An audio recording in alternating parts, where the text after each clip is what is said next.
Hello everyone, welcome back to Wake&Tech. Today in this video we will be learning how to unarchive emails in Yahoo Mail application using your smartphone. This process works for both iOS and Android, so let's get started. First of all, launch open the Yahoo Mail application on your device and make sure that you're logged in. Once you're inside the main inbox page of Yahoo, go ahead and tap the inbox drop down at the bottom left corner.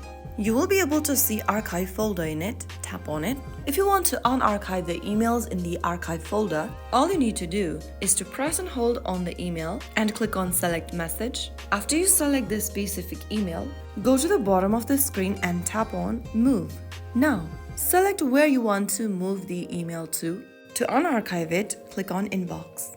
Soon after you do that, the archived email will be moved to your inbox folder, which means the email is not archived anymore. Switch to the inbox folder and verify that the email is appeared over there. And there you have it. That's how you successfully unarchive your emails. If you found the video helpful, don't forget to like, share, and subscribe to our channel. I will be back again in the next episode. Thank you for watching.